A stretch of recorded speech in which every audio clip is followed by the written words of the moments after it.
Ruben, so being Cuban and a New Yorker gives you a certain perspective that I've always found very romantic and exciting and full of passion and color. And you sort of exemplify that for me. Do you feel like you're that You person? exemplify that for us too. You're an exotic person but dropped into this. You know what? Seriously. We both came from Cuba, me and Isabel, and we were born there. So coming from a place like that, with so much diversity and friction in the street, Cuba is street life, Yeah. That's where you get everything. So being dropped here was almost like their sister cities, right? It was like continuing the same thing. Obviously there's the seasons. We don't have seasons there, but here, when the slush and the gray and the snow and all that, but you still carry this certain rhythm of living, this certain tempo. And maybe that's why me and Isabel clung so much together and so lovingly, because we're breathing that same air, right? You're moving the same way. You're still beating, your heart is beating to that same rhythm even when you're here. But we were lucky to be plucked in here in the mid 70s and meet incredible creative people all around us, of all ages and all colors and from all sorts of different places in the world, that they seem to be going to that same rhythm too. And that was a very natural thing. And it's great that you brought up the 70s, because I think there were lots of people coming to New York. New York was bankrupt, and it was kind of like in a bad way. Yes. But it also drew so many people who didn't feel like they were in the right place at the right time and needed to come to New York. And it could be maybe a disconnect with their feeling of who they were, feminists who were in marriages and relationships that weren't helpful, or coming from another place where there was more expression that you wanted to have. And tell me about I have very clear pictures in my mind of the creative, powerful spirit of the 70s. How did you experience it? Well, to back up a little bit, we came as political refugees. So we both came when we were kids, and we were plunked down here in 1967, 68. Wow, yeah. So there was the civil rights movement still going on. There was Black Power. Right. There was gay rights. There were you name it, it was happening. Right. Women's Feminists, rights. So much was happening. So to come from a communist country into such a place of freedom where anything seemed possible, and everyone had the right to voice their inner vision. Yeah. That was it was like planting a seed in the right soil, It was very creative and expressive.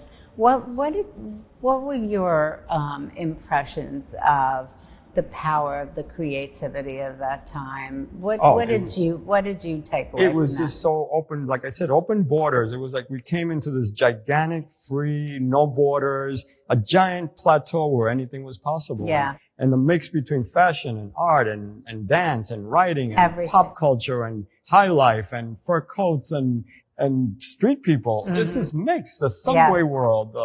That was so exciting. You know what I mean? To this day, New York to me means King Kong up on the Empire State Building, and just this incredible, all the fantasies we know of New York were evident and happening. The echoes of the 30s, 40s, and 50s you could still hear in the street, and yet the future was right in front of us. Anything was possible. Yeah. It was a wonderful time.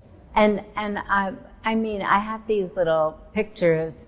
One of them was Sundays in Central Park, right? Everybody got dressed. And that community of fashion, film, art was one big community in New York. And I remember wearing velvet gowns to Central Park at 12 with noon. my dog. Like in deep greens and plum colors, and I'm sure we saw you and you inspired us. But it was just like, that's what you did. Oh, absolutely. There was no greater show on earth. Really, there was no greater show on earth than this at that moment at this place. And nobody wanted to look like anybody else. Absolutely. And so did you know you wanted to be an artist as a kid growing up, or when I did was you? What were I your was thoughts? drawing before I could speak. You know, I was Right. scribbling and drawing and making drawings before I could talk and communicate. So to me, it was a form of communication. The same for Isabel in clothing, as I'm sure it was for you. Yeah. She communicated through her clothes. The minute she knew she could sew and make something, that freed her up. It was just like license to go anywhere. Yeah. So she felt Yeah. she can conquer the world, like you did, I'm Yeah. sure, right? This is having a talent, or having a recognizing your not even a talent. You could be untalented, but recognizing your passion and what makes you open up your doors is everything in life. Yeah. Everything. And so the two of you sort of fed each other, you know, this creative permission to do whatever, right? And I think the power of the two of you was extraordinary. I mean, I think that energy, and not only was the creative part of the couple individually powerful, creative people, but the fact that the two of you had this energy, and I also think that you had clearly found your soulmates. And all I can think of is I never thought I was ever going to have a soulmate, because that was for other people, right? And you, at such a young age, both of you found your soulmate and had a soulmate for such a long time that, you know, we were talking that some people just will not have a soulmate, even though they want to believe that they will have one, or there's one in that. I just gave up and I said, not happening here. But you know, it happens at the right time, at the right place, right? We can't. Yeah. That's not. So how did you meet? We met in high school. First day of high school, freshman. You know, I was 13 years old in Spanish class, and Isabel walked into the room, and I just knew it right on the spot. That's my wife. I knew it without a doubt. Well, to this day, that's my biggest talent is my instinct. I have incredible instinct. I have very good instinct. I think every good artist has to have instinct. So that never failed me. But yes, it took 4 years to convince her. We didn't date during high school. Really? Yes, she was a 13-year-old girl going on 35. Yeah. And I was a 13-year-old boy, really 10.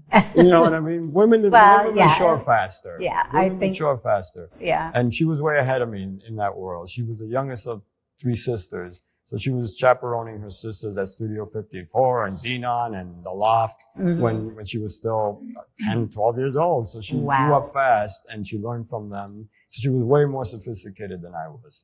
But yeah, Isabel always said, sorry to interrupt you, she always said, love should enter through the door of friendship. And she's very right. We became very close friends. Of course, I was madly in love with her. I was a shy kid. I don't know where I got at 13 the guts to say, I want to marry you. And she was like, you're crazy. You know, I don't know where that came from because I was so shy. That is so funny. 13. That was very brave. Very brave. Yes. Oh my God. I don't know where that came from. Like I said, that is crazy. You can't explain it. That's why I do believe in this other. I don't want to say it's a soulmate, but when you love someone and they love you back so intensely, it's like two giant magnifying glasses that focus in on each other, and you become bigger than you are. You know what I mean? No, you amplify each other. Well, I mean, I can hardly think of another couple with that. Now you. Well, but it's a different time in a human life, right? So I found my soulmate, but I found my soulmate at 65, and it's a different phase, and it's a different kind of relationship. I hear you. What the two of you created was an energy that just kept building and building and growing, right? So you had all of those years to do that building and growing. 50 years of it. Unbelievable. 50 years of it. And we grew like vines around each other. But that's what makes it so difficult, because every love affair ends in in heartbreak. Yeah. Because one of you has to leave before the other, I right? know. In one way or the other. No. So that's why I'm still this vine without anything to grow around, and I'm used to that, and I like it. I like the nurturing of another. Right. I like that. Well, obviously, the universe doesn't make mistakes. It doesn't. And so the universe is telling you, this is your time to... It's my lesson to learn, whatever that is. And to see what comes of it. I've really learned that when things feel awful, the worst times in my life, awful, that was the time where I'm in the midst of this pain, but a door opens that I never even thought would open in my life, not because it was so big but just so unexpected. And I go through that door, and something happens that's very meaningful that I'm supposed to do. Beautiful. And it's usually something I never thought about. And sometimes it is something that I'm really thinking about. And I think for you have so much talent and intuitive sort of power that I think that door is going to be opening for you if it hasn't started to From your already. mouth to God's ears. I hope so. I know it. I'm convinced of it.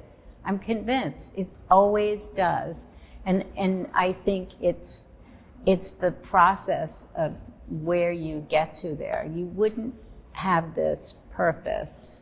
You wouldn't have this unless there was another chapter that you needed to fulfill. I trust you for saying that, and I hope you're right. And I know one thing, I still want, believe it or not, I'm still in love with Isabel, and I want to impress her. I don't want to get up there and her say, you did nothing after I left. Yeah. She would slap me silly. No, I know. She would be. I need to discover new territory and do new things to make her proud. Yeah. Because I still want to woo her. That was my purpose in life. And I'm sure she's with us right now. Oh, absolutely. I'm positive that she's here. She's a great fan of yours. Yeah. So I think, this is a good time to talk about this extraordinary honor the CFDA came up with. And I remember I'm on the board, and I remember the first conversation about it. And it was just, what do you think about? And it was like, yes. Everybody was like, that. Yes. Thank you. It was just, what a fabulous tribute to name an award after Isabel. That's a huge honor. And that you will be given the award. Well, I'm very honored by the whole gesture of the CFDA and the board who approved it. But everybody truly, first of all, the two of you are just so special that everybody feels that and appreciates it. And then the talent level, and then the craftsmanship in fashion for what Isabel's work was. It was a piece of art, but not in a like da-da-da-da-da-da, but a piece of art that you treasure because of the purity and the elegance and it's like the kindness of the piece, right? There's beautiful. Just something like nobody else does what she did. And nobody can. I nobody appreciate can. that. I appreciate for saying, it's, first of all, to back up a minute, thank you for saying that about the CFDA and approving that decision. That was so great. I'm very touched by that. Isabel was on the board of CFDA for 6 years, and she worked really hard at that time to make sure she's not a board person. Right. She's very shy. Yeah. No, she's very quiet. She had a quiet power, and she felt always I could influence from here, not there. Yeah. But I thought, I kind of like forced her to do it. I thought it's a good thing that you do it. And while she was there, she made good use of it because she wanted to bring to it as much diversity and outsiderness opinion. Yeah. Because, our fashion industry is an ecosystem. Yes, it exists on all these levels, but then there's all this incredible fertile ground of creativity all around the nooks and crannies. And that's where we came from. Yeah. And by the way, I don't know if you know what a significant lighthouse of a landmark you were for all these designers coming up a little bit behind you. You always represented this incredible outsider designer. The outsider. Without this corporate, right. because yes, at our time there was already Calvin Klein was happening, and Bill Blass and Ralph Lauren, all those greats. Donna Karan and Louis at Anne Klein. Tregear was still around. All the greats were happening, but you represented this new kind of outside that corporate system, and you could still make it in a wonderful way, very individualistic. Which is what you guys. That's what I'm saying. You were like a signpost for a lot of us. I think what's very interesting is that Gen Z, especially, really look at what you guys have done, what I'm doing, as the idea of what they want. They are not corporate. They have a real sense of purpose.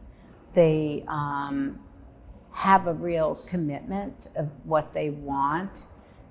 The question is, what do they want, and how do they envision fashion, and will fashion stay the same?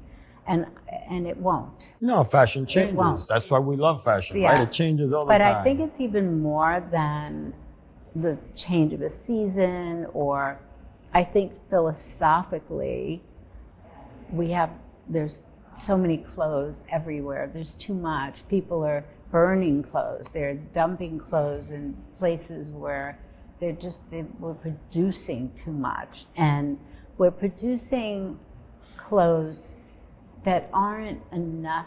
They're not the type of clothes you want to save or you want to have in your closet for a long time. And I know Isabel was a believer in this piece should last forever. My lifetime, everybody's lifetime. She loved hand-me-downs. You keep this and you wear it, and you wear it over a period of years whenever you feel like it's the right moment, the right time. Exactly. And that, I think, that essence of that feels very modern now, rather than having to buy something new all the time to have something new.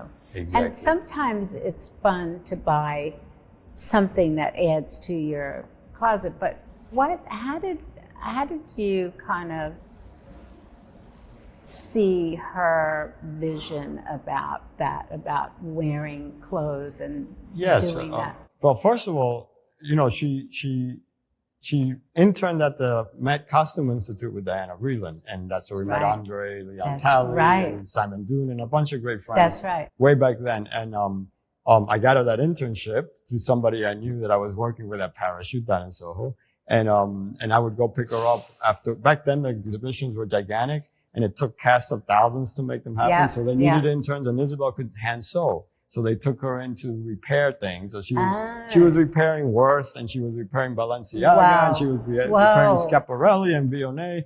So that's when it really hit her that she had a place in fashion, because fashion had a place in history. Yes. She discovered that's what time looks like. Fashion is what time looks like. Mm-hmm. So that made a big impression on her, because she never felt she fit into fashion because it was a kind of flippant trend thing. Yeah. But she realized, wow, it's that you can make a mark into history by what time looks like. Yeah. So that's when it hit her too, that things should last forever. If a mummy's still wrapped in linen, she thought, I want someone to be in my clothes 300 years from now, and discovered. So she thought, if you're going to take the time to make something, it has to be something of value, of worth, that you're going to want in your life forever. And if it's not yours, it's your daughter's or your museum ends up with it, someone, but it's been loved because it was made with love, right? And I think every creator like you, no matter what you're making, whether it's a t-shirt, has your identity in it. And people feel that. Yeah. And even, you know what I mean? People feel that, and they welcome that into their life, and it alters their life. Yeah. That's a big gift. Clothes really have a visceral effect on people, right? Absolutely. And it's like clothing is hugging you. Like, this dress is hugging your body. That jacket is wrapping around you. It's intimate. And it is, and it also is a record of the time, right? Absolutely. What feels like that time, what looks like that time. And I think Isabel's approach was always the most modern because of the sensibility of this timeless quality. It was. Not in the same way that I think of couture. Couture is not the same anymore as Right. what we remember. Right. But this is a newer, modern approach that she had that I think these one-of-a-kind specials or clothes that have this life beyond time are Yes, really because valuable. well, clothes touch you, like you said. They're so intimate, they're so personal. They touch Yeah. your soul because it's been made with soul. Where everything we ever made was first of all made in our studio. We never made anything outside. So we can only make so much, right? So that's why we knew we were sustainable from the beginning. We could only make so many of these because we were making them ourselves. But when she started, by the way, we had no money, so we started making T-shirts and denim and cotton, whatever we could get our hands on. But that's what's been incredible of doing exhibitions with Isabel's work. I could see her thought pattern from the simplest T-shirt that we sold at Fiorucci, the way she thought about seams, the way she loved how things were put together. Mm-hmm. She called herself a seamstress first, a designer second, because she knew at the sewing machine, maybe she has to add a layer of tulle, maybe she has to add a layer of satin charmeuse between this stiff denim and this. So she made things work, and the way an artist would apply paint to a canvas, you think it through step by step, right? It's not paint by number. So even her simplest things, her most cheapest things that we sold at Fiorucci or way back in the day, are ingenious because her thought is in there, her hands are in there, her soul is in there. So I think that's the only way. And so many designers don't even know how to sketch or don't sketch or do patterns or sit behind a machine. My favorite, hers was the sewing machine. My favorite place is making patterns. Beautiful. I love bringing something to life from paper. Right. Like it just comes alive, and then you have it on the form, and then the next part of the process happens. Exactly. And especially your clothes, there's so much about movement. Your clothes were always so much about gesture and body language. So it's beautiful to see. So when you're doing a collection, what do you think about? Do you think about Bali? Do you think about that? No. No. Yeah, she was a very practical woman. Her clothes, like yours, I'm sure, was a constant experiment. Constant. Yeah. There is no stop and start. No. You just have to, collection time, so you show this, but these experiments, maybe you're not ready. She would test drive her clothes for years sometimes before and work them out. And not only the pattern, but work out psychologically. When would I wear this dress? Is it an evening thing, or is this a 10 in the morning thing? So she would find a place, even psychologically, for where these things want to fit, right? Exactly. They're specimens. You have these going in the lab all the time. And they're evolving and growing, and they have a life that expands and expands. Exactly. So the wardrobe,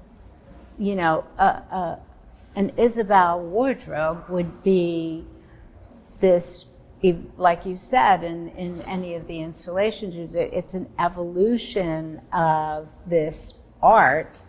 And while I'm doing a different kind of thing now, it's still, each piece is an evolution. I did this shrug that just sort of a short sleeve shrug as an example. And it was just made out of a chiffon. And it was really nice. And then I had these stretch chiffon gloves. Beautiful. And together it looked really great. And I thought, I'm going to stitch it together and make it all one piece. Fantastic. So that was on one collection. The next collection, I stuffed it, and then I made it out of cheetah. Fantastic. But that's an example of you start with something and then it evolves and evolves. But that theory is not so common in the industry. A lot of people design by inspiration in a different kind of way. So I know Isabel evolved and grew and yes. it discovered and Yes. invented, and it was constantly. Well, it's like you create a family tree. Each design, sometimes the branch goes on forever. That's so brilliant. And some reach the end and bear the fruit, Yeah. and you say, okay, Brilliant. for now, Brilliant. right? It's a family tree, each idea. And in fact, each collection is a presentation of ideas. Yeah. The same way an art opening is a presentation of Yeah. what you've been working on. Yeah. That's at least that's what it should be. Yeah. If not, it's just merchandise. But I think the public brilliant. feels it. That's a brilliant analysis. And then your work, oh my God, I can't think of, first of all, it's so identifiable, even though you do very different things. I mean, do. there are things that if people didn't know you, maybe they wouldn't think that was all the same person. Right. But there's something that says Ruben. Well, I hope it's my spirit is what they Yeah. read, right? I hope they read the spirit. Yeah, and it is just, it's happy. It's happy. Well, it's always I gotta happy. say, I'm optimistic because after living a life for 50 years, a love life, so how can I not be? You know what I mean? I was You are the luckiest human being. I know I'm blessed. Yeah. And Isabel knew she was blessed Yeah. too. We knew we were very blessed. Yeah. I'm sure anyone who's living their life as it should be Yeah. feels that, right? Absolutely. So you almost don't have the right to be miserable. So I do always, I have a good imagination. How should Yeah. I put it? And my imagination is very vivid and it always goes towards lights. You know, Yeah. I'm too dark to go Yeah. towards the dark. And I need to go towards the light. the color is always just so pure, beautiful. And I know you do so many I mean, Thank you just for talk it- saying that because, I'm not a color guy. I learned color from Isabel. Really? Yes, I'm a black and white person. I'm very good with shape and graphic and solid, Yeah. definition.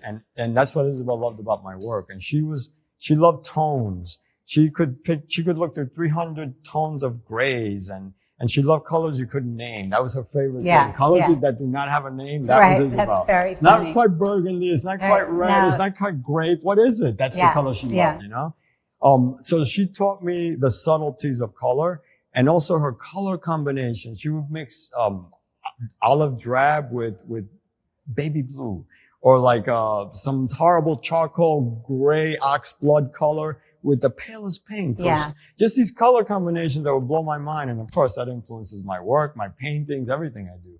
But and also working together, we were blessed to do so many different projects from ceramic tiles to interiors to furniture to some Broadway shows to sets to costumes to the fashion collection. So it was all an extension of our world, our universe. Every creator you created your own universe yourself from head to toe, but it wasn't just the clothes. It was the woman. You created a woman, a certain kind of woman that was unique to our time and our place. Yeah, I love that you guys did so many things and that you're capable of going into all of these different areas. It's a blessing too. So, what were some of your most fun and most sort of gratifying experiences outside of typical fashion or art? Other than our love life, the most interesting. No, you know what? Working on Broadway was really satisfying. Really? Because it's so collaborative, and it's this strange mix because everyone, of course, has an ego, and especially performers. Yeah. But you almost have to leave that at the door when it's time to collaborate, and everyone does their damn best with their highest ego, and then has to step back and melt into this beautiful art piece. So that was the most challenging, but the most rewarding, because you also see it night after night. It's like seeing your art performance night after night and seeing this audience full of this theater full of people like clapping and crying and yelling and laughing. That's such a reward. You've touched all those souls. They're never going to forget those 2 hours. So that's so rewarding. You're never quite sure if a dress or a painting can do the same, right? But to sit in this community space and have this experience for 2 hours every night, was very, very Yeah. satisfying. Very nice. Yeah. And so you've done things for the home, like what? We did some furniture. I did mannequins. I designed mannequins for years with Pucci right, mannequins, Pucci, but he yeah. also produces the furniture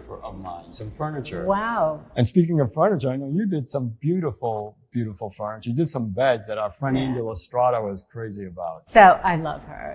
Angel was amazing. Angel Estrada was amazing. Yeah, and I'm saying, I thought you were talking about Colin Estrada. Ah, yeah. She's also, wonderful too. Wonderful new talent. Wonderful.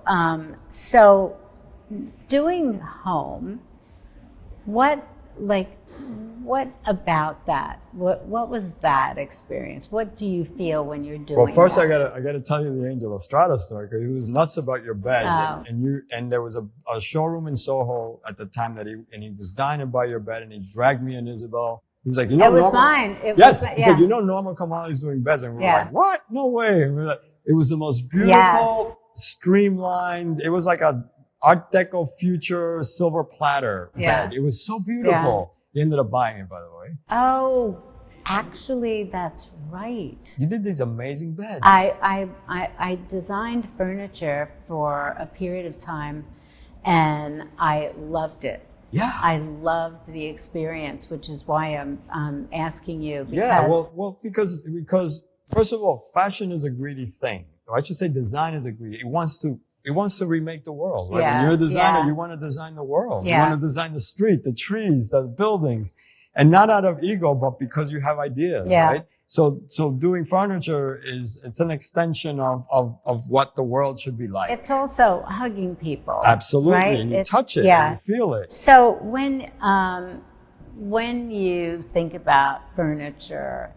what I like about it is that it's serving a purpose. Exactly. Right? And it's something you live with. So I'm curious about how you feel about your possessions, like things that you have, things that are those parts of your life. What your feeling is about them and why you have certain things. Isabel was a big minimalist, which is great because I'm a Mr. But I'm Mr. Chaos, and I'm also Mr. Possessive. If I love something, I never want to, even if it's tatters, even if it's a shadow of what it was. Right. People are like, what is that? I was like, are you kidding? This used to be. This is the cushion that's, so-and-so gave me that so-and-so sat on, and I can't give it up. So luckily though, she would I create chaos and layers of memories and echoes, and she would just once a year at least, maybe twice a year, just clear the deck, and say, sorry, Ruben, this is leaving you. Which is okay. I accepted that and I trusted her. But studio was always chaos. It was filled to the jams with a million ideas. So home, first of all, we lived and worked in the same space for 30 years, but we finally got a home, a place, thank God. And that was like nothing but views, nothing but the air, the seagulls flying by, the Hudson River and the East River, and she created the Zen oasis in the middle of Midtown, which is where we're at, on 38th Street. So I think that contrast was but she needed that. She was a country girl. Yeah. And I'm really? not. I'm a city boy. Really? Yeah. I was born in the city. She was born in the country. Wow. So she always needed green around her. She needed to hear birds. She needed to have sky. She would always do this motion. I need sky above me always. She couldn't be. So every place we were either always on the top of a building, on the last floor, or on a fire escape. We always needed the outdoors, no matter what. Yeah, I'm very much in the same mindset that she was in. Minimal, and of course my partner is Max. Same combination. I think he still has clothes from high school. I swear.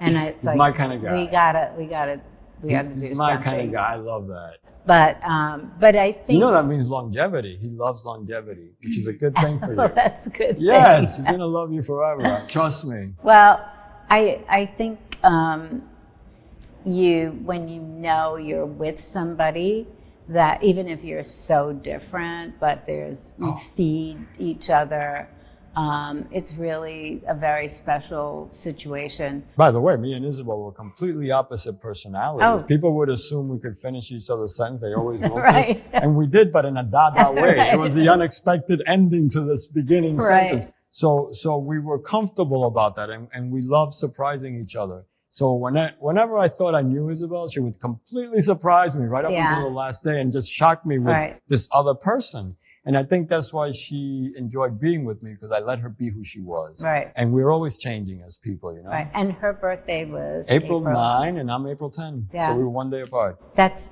extraordinary. Extraordinary and just what different personalities. Yeah. You know? It's you expect it to incredible. be similar, Yeah. but not at all. I do think that it's important that there's differences so that you kind of, it's like the pearl, you just keep rubbing it and it kind of stimulates. Polish. Yeah. So when you're thinking about Isabel and you want to, and I know you want to tribute her in every way you can, what do you think is the message, the most profound message that you have to send so that people really get who she was and what she was about? Everybody can interpret her through her clothes, but what's that message? Her courage of heart and her sincerity. That was in her DNA. Her parents were like that. They were completely transparent about their feelings, honest and forthright, and so courageous. It takes a lot of courage and bravery to tell the truth, right? Yeah.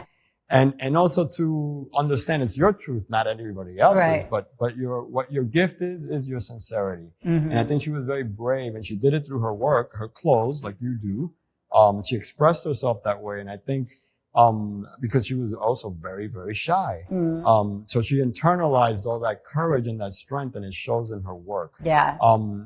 I think her work is absolutely about longevity. It's about spending your time doing what you really believe in and doing it with such care, right down to the last detail, that people feel that. And no matter if it's a painting or a piece of poetry or choreography or film, whatever your creativity is, people really feel that difference, you know? That's the mark of an author. And I think we're gifted if we find that. Yeah. And you certainly have found it. So I think about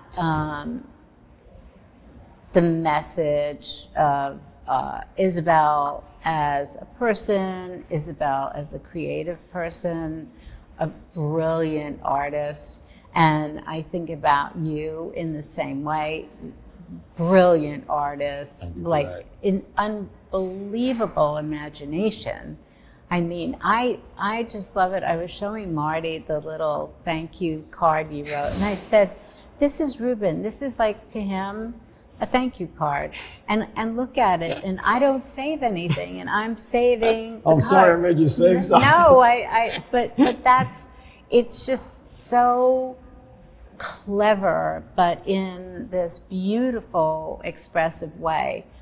And I think what you do in this age of AI that I love, right? And everybody that I know in fashion or in art look at me and say, what are you talking about? Isabel was so into anything new and modern and blows her mind. She would have been very into it. So the idea of that and then what you're doing. So I know AI is not creative, can't be creative. AI can't think of an original, spiritual, kind of textured thing, can't draw like you, because every time you draw, you're drawing something new, right? You're evolving and drawing. Exactly. It can imitate what you did before, but it can't anticipate really what you're going to do next because your experiences change. So how do you, if you could do any project, maybe a project you never did before, right? How do you, and I have an idea in my head, but how do you see a dream project? What would that be? And I'm sure there's a few, not just one, but what would that be? If you could have a dream adventure in creativity, what would it be? Good question. That's a tough one. First of all, when it comes to AI, and I love the imagination, and I don't know if it has an imagination or not, but I sure do what it loves. I love what it does. It's like throwing paint on a spin art, and the splatter that it gives out is, yes, it was your impulse to put it in there, but it does that, right? Yeah. And being a natural chaotic creator, which I'm good at, I like mistakes, and I like the wrong things, how it turns out. I love what the unexpected. Better than what I can come up with, really. I'm just the fuel for letting it happen. And then the other talent is to recognize what you get back. I love film. I always wanted to do movies and create a world. So with virtual reality and film, which is going to become one, we're not I don't think we're going to go sit in a movie anymore. I think we're going to be in a movie, right? And that's going to be a big, incredible gift, because if you can form this movie and form the experience and then let people free in it, that's like beyond inhabiting clothes. That's beyond being in this room. It's just something else. So that's kind of a big dream. It is fantasy that I would love to see. How would you see it manifesting itself? In what area? I don't think we could even name the areas anymore, because it's going to be new categories we don't know we need.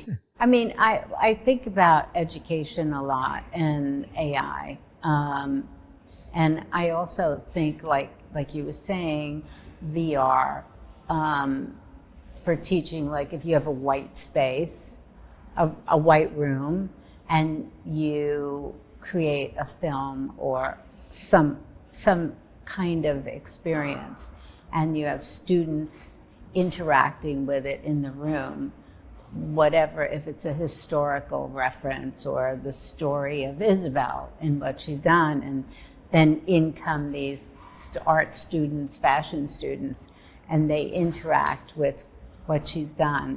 They're experiencing it with VR, however, and then they go to another room and they are given a test. Tell us about Isabel.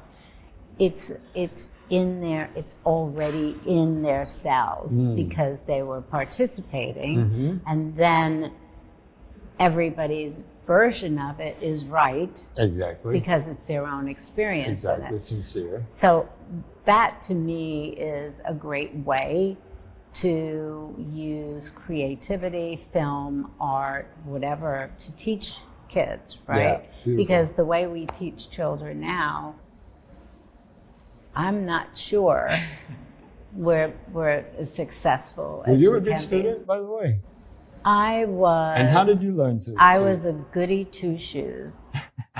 I wanted to be good until I was about 13, and then I would go to the public pools and climb over the fence at night and go swimming. And I had this tomboy side of me. Were you a good student? Terrible student. I was the guy looking out the window, daydreaming, drawing on the margins of my books. Really? I was a horrible student.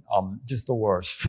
Really? The worst. I failed art. That's what? Yes. I failed How art. could you fail You know what? art? Life was so beckoning with excitement and joy that I was like, why am I sitting in this classroom? Really? I don't think I didn't have great teachers. I had a few that fascinated me. I had a great English teacher that's who read to us The Great Gatsby. Right. And why I remember is because she told us this whole story that her family was from that side of Long Island, and so her stories connected me to the story, and it touched me emotionally. Yeah, that's a good teacher. And I could still see her lips in my mind reading the book. Right. Yeah, amazing teacher, Right. but everyone's frightened of her. She was not a kind woman. But what an intelligent person, you know? So I love school and I love education. Isabel and I always worked with education, whether it's at FIT or Parsons or SCAD or all over the world. Right. Because we like connecting with kids, because we like connecting with kids who are looking out the window. That's right. We like to connect Yeah. to those kids that look like they're not there. They have potency. So we want to grab them before they escape out the window and make sure that their passion is lit as high as they can. So what? Because sometimes school teaches you limitations instead of possibilities, right? They limit you. Yeah. And that's not Now good. we need other tools, because I think it's a big job for a human being. It is. And you have the biggest, most important job in the world, and that's to educate children, to give them every tool possible. What was, or still is, your and Isabel's favorite song, music? What did you have a favorite together?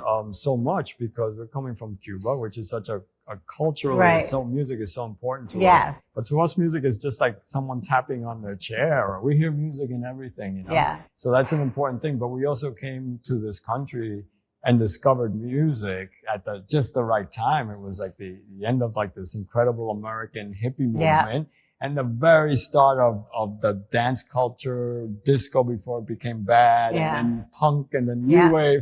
So we were formed by such great rhythms. And we mixed it all as one, you know. I remember salsa dancing with Isabel to some punk rock music at the Mud Club. Yeah. So people would be like, what is that? And so to us, it was all part of that cultural mix, you know. But I'm very partial to Afro-Cuban music. I love it too. Crazy I love it. Because you know, it's the best. Oh, it touches your soul. Yeah. And was there one particular artist or song or? I love Celia Cruz, but I love Perez Prado and the big band 40s, 50s Cuban thing. Yeah. So sophisticated, so witty, and the lyrics are really, really witty. Yeah. So that's a killer. And the rhythms. I mean, the rhythm is so sophisticated. They throw in the offbeat, and it's just so wonderful. Did you dance together well? She taught me to dance. She was an incredible dancer. She like you was a tomboy.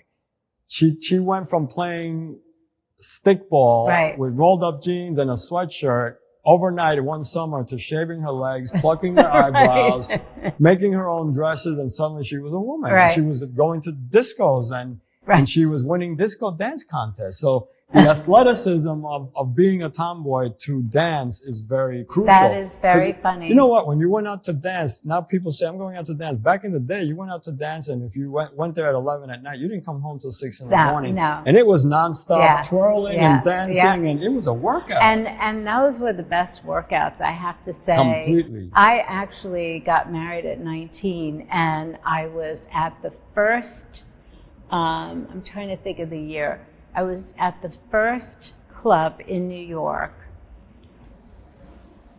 this is before studio or anything, that had a DJ. There never had been a DJ before in New York. Wow. And this was the first club. It was a small club. And I knew the guy, and he said, come, I'm going to do this first time in New York. I get to whatever. And so he knew I loved to dance, and I just went to see him. And he said, oh, I know this guy that you're going to dance really well with. And so he introduced me to my future husband. No kidding. And we would... You met on the dance floor? We would dance, and Incredible. we entered a dance contest the first night, and we won. And so then we just kept entering dance contests and winning. Yes. And we got married. Beautiful story. Not the best reason to get married. Beautiful. But listen, if you could dance well together, that says a lot. So, it says a lot. He actually, remember Trini Lopez? Yeah. Remember? Latin. He even did some dancing with Trini Lopez. No kidding. He was a student and just happened to love to dance. Incredible. Are you still dancing? Do you still dance? I love to dance. If there's Does a Marty dance like party, to dance? He'll put up with it.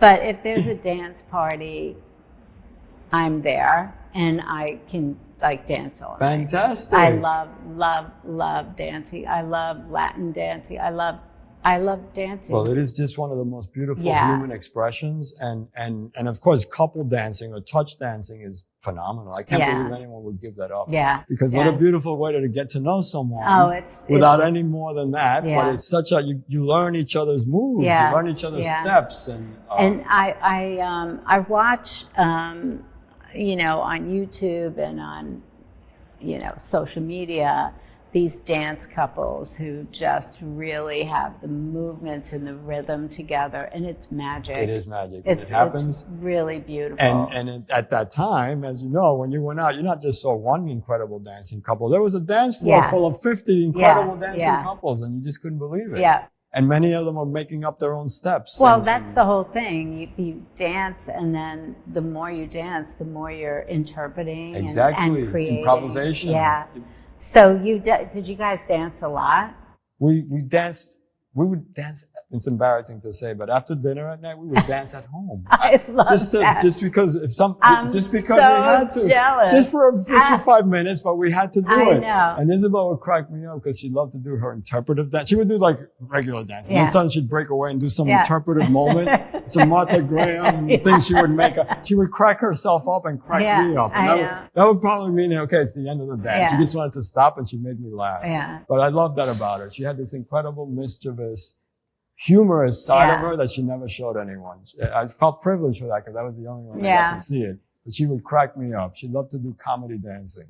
So when you guys created your sample room, tell me about that. Tell me, you know, I was proudly showing you my sample room because, you know, that is like everything. I can see it. Like, to me, the biggest gift I gave myself was the sample room. I could feel it. So it's a temple. I know when you created the sample room, when you guys put that together, what was the first sample room like? Our studios were always, what was great about it was that it was always dual. It was sample room / painting studio. That was the danger. Yes, it was. I was working always in the same space. Oh, fabulous. We really worked together. So the seamstresses knew to stay away from my painty, messy area.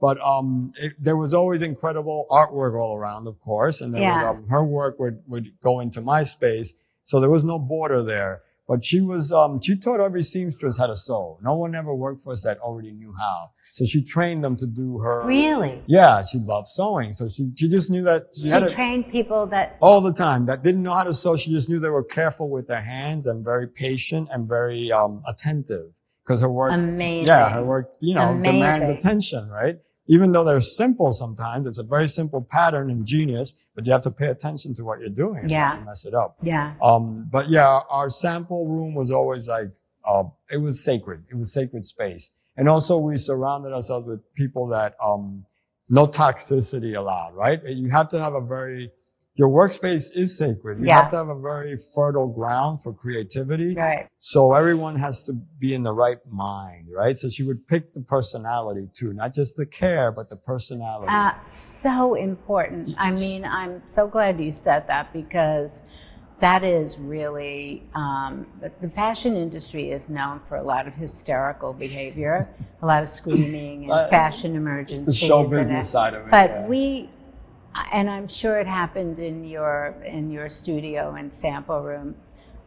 I don't know if you noticed how quiet it was. No music. Quiet. That was Isabel. You could hear the pin drop. Quiet. Yep. Nobody's yelling. Nope. No screaming. But no, it is just so important that there is a Zen attitude. Yes. Because it all goes into what you're doing. It absolutely does. That focus and that peace goes into your work. You know? I could see it in your studio as well. Absolutely. And there's something very meditative about producing something, having a result, and then putting it on and looking at it and either admiring it or wanting to make it better. Go further and further. Sure. And that's back to your team, choosing your team. It is very important because you have to have this openness where there are no mistakes. There's a sense of purpose and a sense of perfection, and you have to meet your deadlines. But there's also this deeper, this deeper desire to go further, right? To be better, to go higher each time. So that's a very important thing. Yeah. So when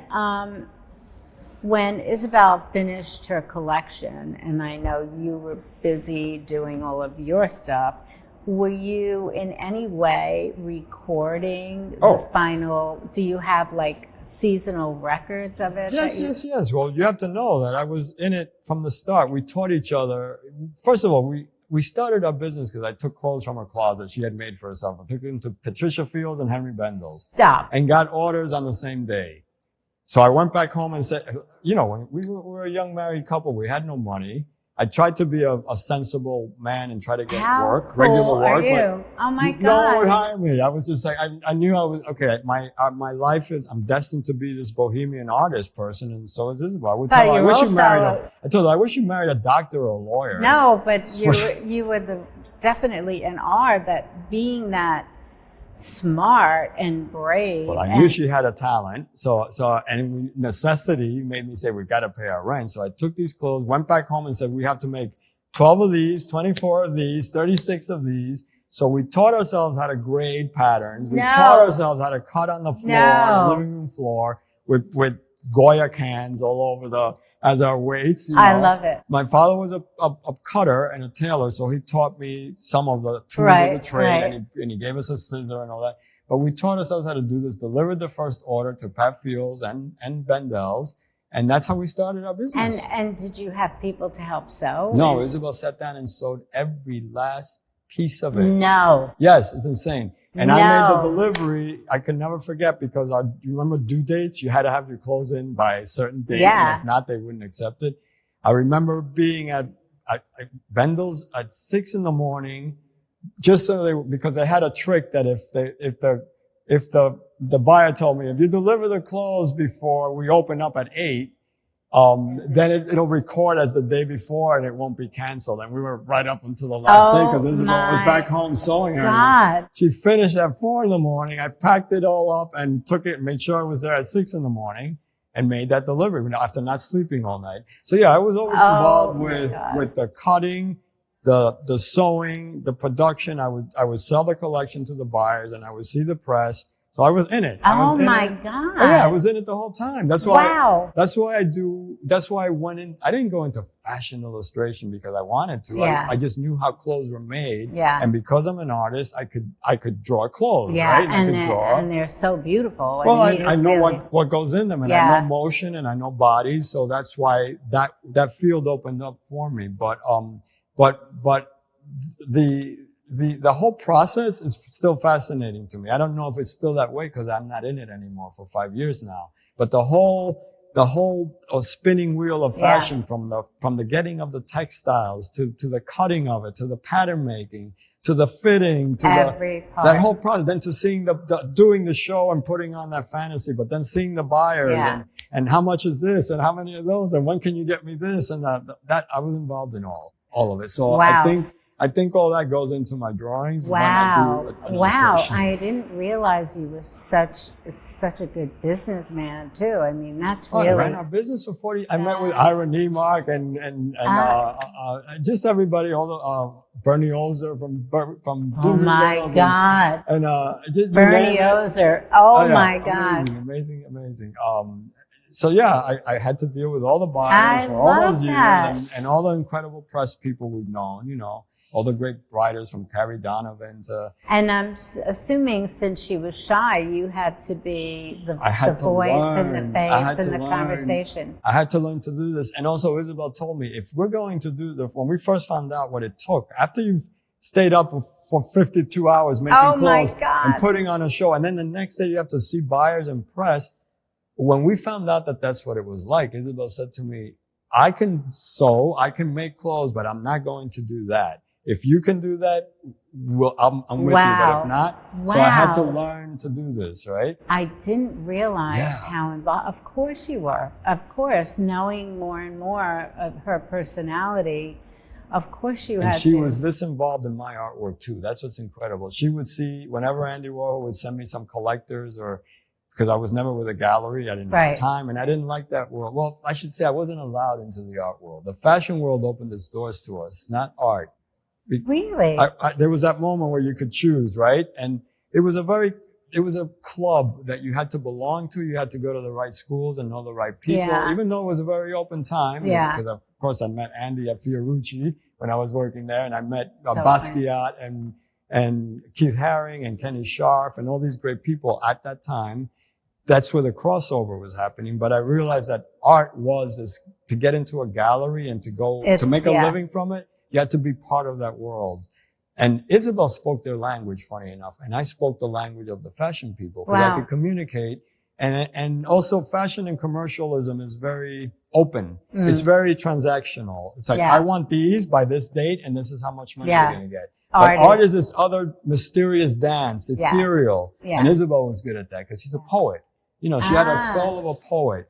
And sometimes you would speak to her and not quite be sure what she said. But that's what I loved about her. And art people could relate to that. But fashion people were like, I don't get it. I also think so many people like to have somebody in a box. So if they see you in the fashion box, they're not quite that comfortable when you go out of that box. Like, go back in there. Go back in. Exactly. You don't belong out there. You go back in. Exactly. And it's really hard to just defy that and just go in that direction. I think we were lucky because we could cheat. Since we had a 2-car garage, when we weren't driving Isabel's car, we were driving my car. Right. So we could switch seats. Yeah. We can switch who's driving and who's in the back seat. And people kind of let us wiggle through. But I mean, it was also because of the talent. I mean, you have to come up with the goods. Right? There was an open door because of the talent. People want to know you, want to know what you're doing. I think that clearly was the plus of the result of everything you've done and she's done. We were blessed for that. Yeah. You know, when she was hired by Jones to be a creative director of Van Clyne, they wanted to revive it on the designer level, and it opened at Barney's. We also designed the showroom for Jones at that time. Yeah. And they actually let me have an office there, and I wasn't working for them. They hired her, but everyone knew whoever got Isabel was going to get Ruben. Whoever was going to hire Ruben was going to get Isabel. Yeah. So we were blessed for that. Even in a corporate situation, we were blessed with that. They were smart. I mean, they knew that the benefit would be theirs. Well, they were brave. Yeah. No, but they were smart. If they were making an investment and they could have your input and talent to clearly.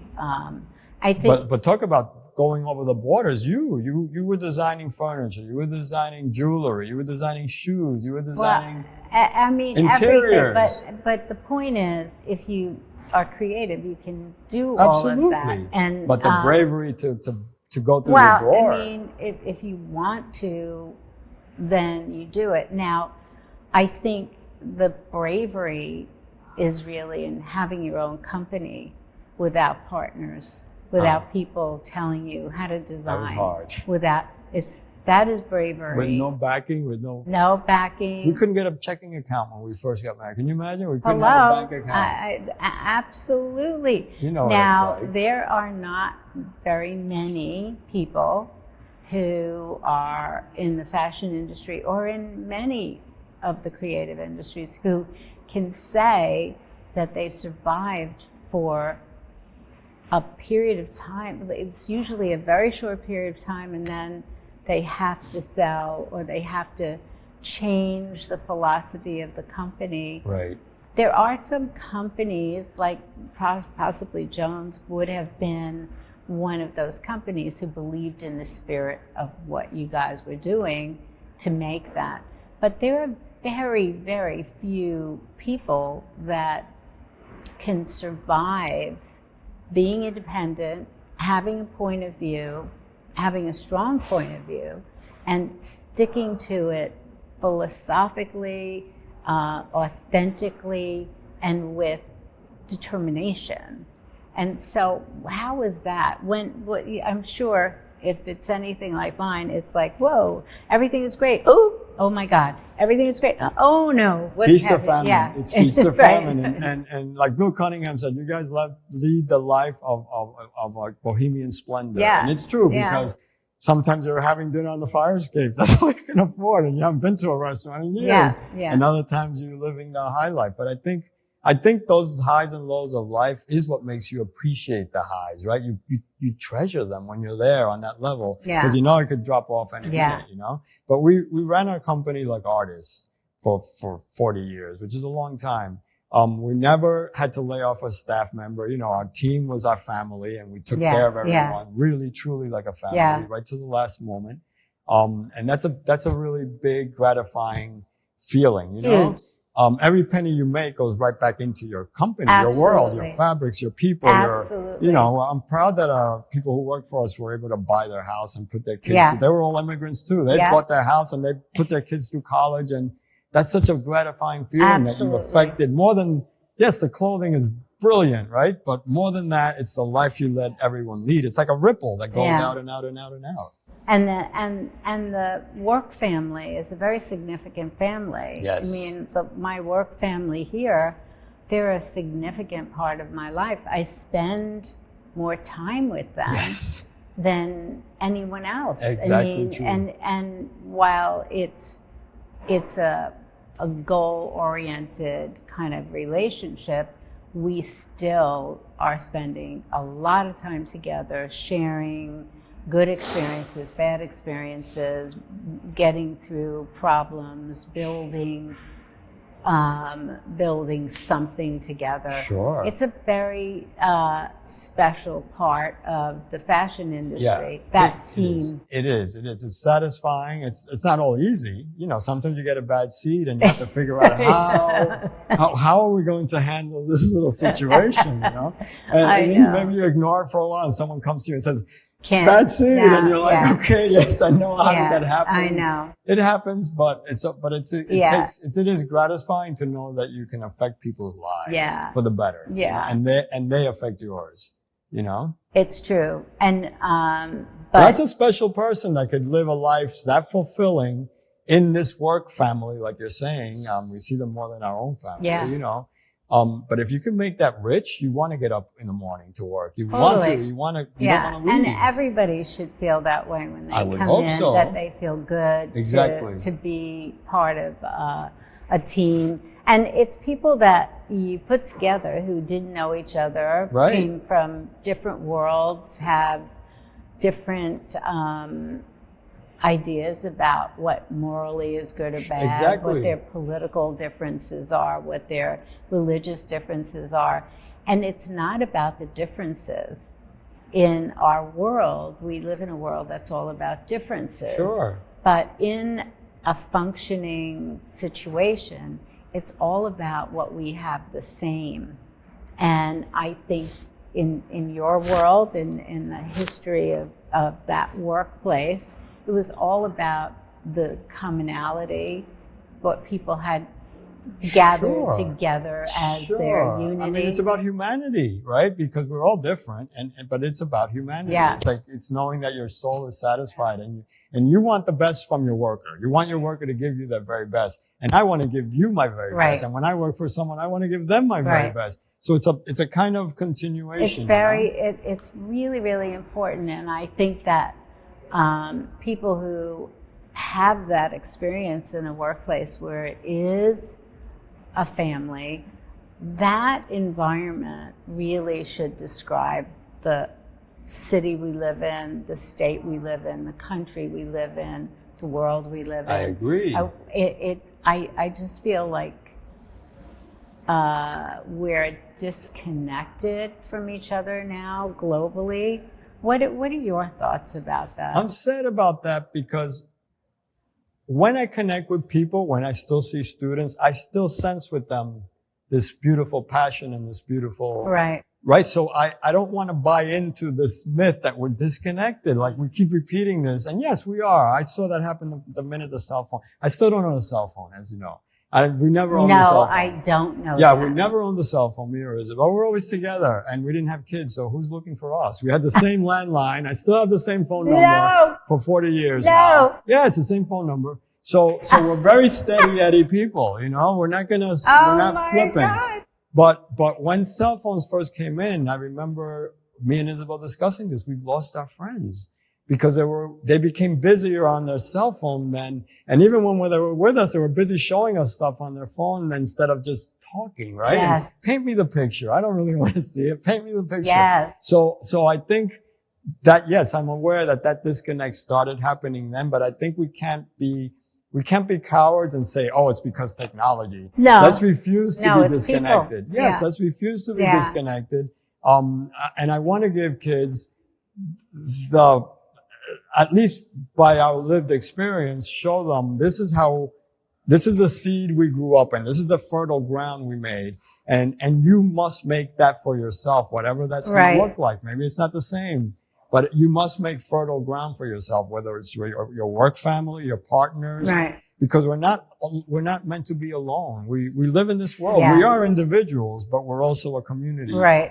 And if you don't enjoy both, you're missing half of the beauty of being alive. So tell me what you're doing now. What are you working on? I'm doing a million insignificant things, and I shouldn't say that, but I still need to. Yeah, a million insignificant projects to pay the bills. I need to. Luckily, I make art and I work very fast, and I'm involved with a lot of different projects. A lot of gratifying things is I'm working with, not so much in fashion, but a lot in real estate, because yes, there's very beautiful architecture happening in America. So a lot of times I work with beautiful developments that are being designed by Rem Koolhaus or Renzo Piano. I love that. Great designers. And I get to envision, yes, I'm showing some architectural drawings, but I get to envision what is the world like? How do these people lounge by the pool? What do they look like having dinner on the terrace? What do they look like in the alleyway? So I get to imagine a world. That's why I like the idea of virtual reality and film. But I like to imagine what's life going to be like in 10 years from now when this building is built? What's the city like? What's I love that. You know, when you sat down at the beginning, I thought architecture. I think architecture. That's interesting. Because I was thinking, what's that open door? Like, what is that? And architecture, I don't know why it came up, but I also think architecture has a long memory, right? It exists for a long period of time, especially if it's important and special. Sure. And I think, you know, all of the work that you've done and do is like the next level is this permanence, this thing that will just keep on giving. Well, I know how much space influences us, right? Space, we're attached by invisible design cords to our spaces, you know, and it's attached to us. So I know how much it could alter your mood too, just by being in a beautiful space, and beautiful lighting and the soothingness of it. It nourishes your soul, right? And some places rob you of it. So I think that is it's a very significant next step in creation.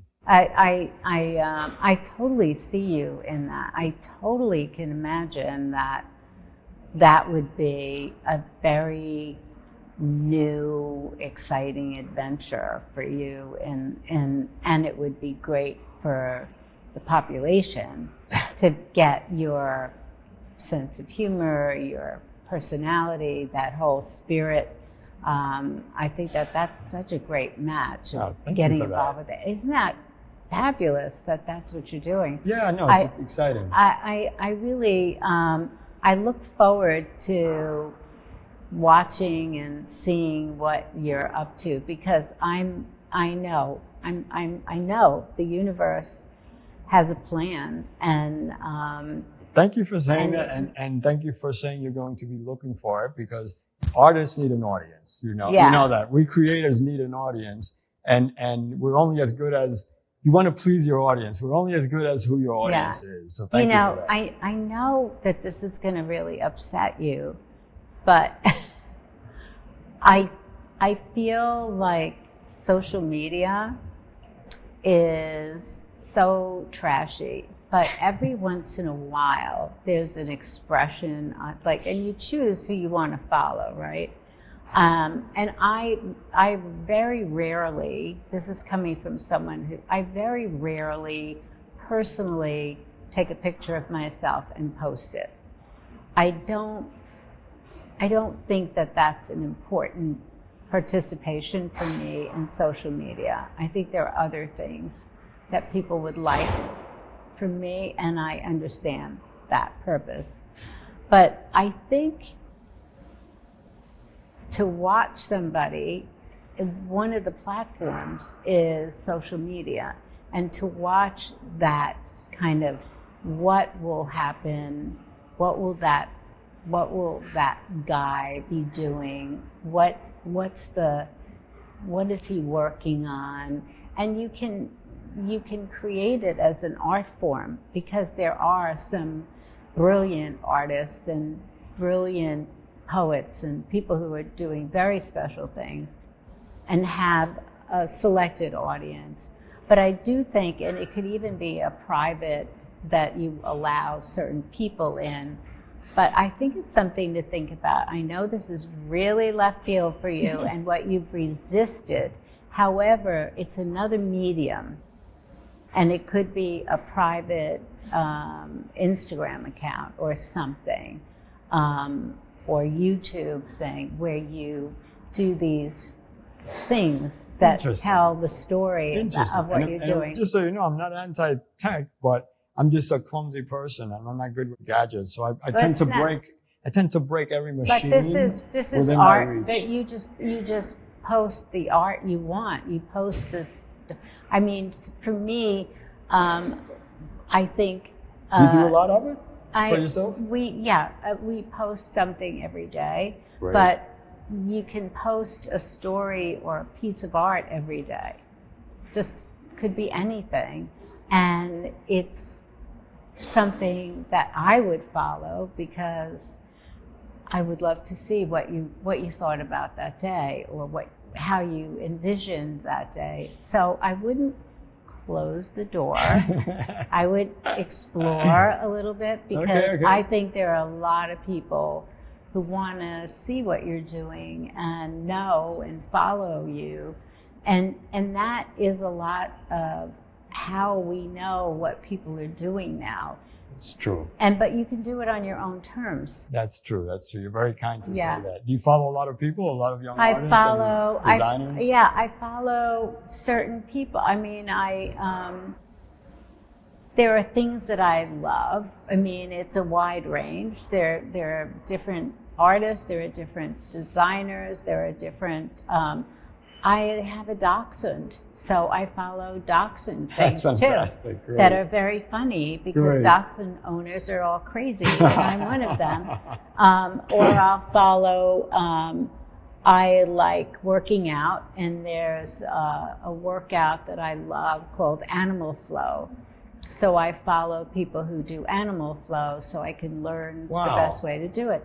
So I have my lanes. Interesting. But I don't follow makeup tutorials, or I don't do any of that stuff. Do you do your fashion shows online? Because you always did those great video fashion presentations in your stores. So we do the installations, but we haven't really fully purposed the live stream. We use it, but we haven't used it fully in some of the ways I'd like to. So we will be doing different things. And like I said, I have the space, so any ideas you have.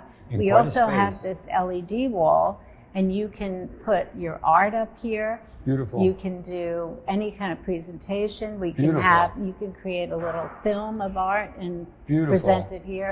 Beautiful. So I remember your incredible cement store, which was like an incredible sand-colored space. It was ahead of its time. Way ahead of its time, but very well appreciated. I remember how crowded it used to get with people going up and down the stairs. Yeah. And those great video installations in the windows. You were way ahead of your time. So that space was really good. But it had its place in time, and I never thought I could emotionally move forward. I hear you. But how long did it take for you to emotionally cut Well, the cord? I mean, I also had I had to sell the building. But I was ready for this change and for the technology and the use of the space. I was ready 5 years before I left. Wow. So really? I think coming here gives me an opportunity to do all of these wonderful I see things that, we're yeah. doing.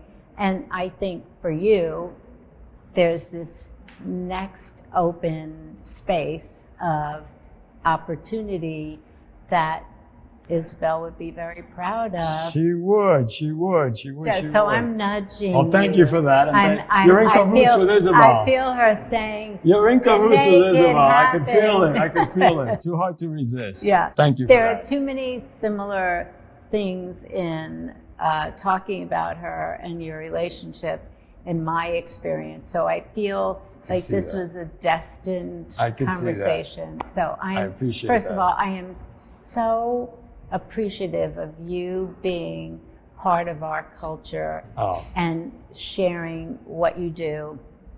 I think I'm speaking for so many people. Thank you for allowing me in there. But I have to tell you, you are such a guiding light, patron saint of. This is about you. No. I gotta congratulate you and thank you too for all the years. You know, when we started, like I said, there wasn't many individual, self-made, self-run, wonderful designers like you. You were like the only one. So when we started, the buyer Bergdorf's who loved you, she had come from Henry Bendel's. And she worked with Geraldine Stutz and all that. So she had great training. She was buying Isabel Toledo, Angel Estrada, Norberto Osuna, Steven Sprouse, David Cameron. This is great new bunch of kids. Yeah. And she always told us, you have to, she was very also appreciative of this kind of designer is who we would like to foster because she saw the importance of individuality and soul and purpose in the clothes are what customers would react to. And that was indicative of the time. Yeah. And I think we're coming into that time again. I think so where too. that real appreciation for the craft and for the spirit that we put in clothes. Yeah, the kids want to invest their time in something worthy, not throwaway. Yeah. And I think which is great. And I'm sure there are a lot of people that want to ask you questions and talk to you and get your feedback. And I know I have a lot of really talented people asking me things. And so it's obviously, I'm sure you give back as much as you can. And a lot of people did for us too. Exactly right. So we're really lucky. Well, thank you for having me here. It's a pleasure. Thank you I'm at your so service. much. Really I am wonderful. so happy we did this. Same here. And thank you for inviting me to your kingdom.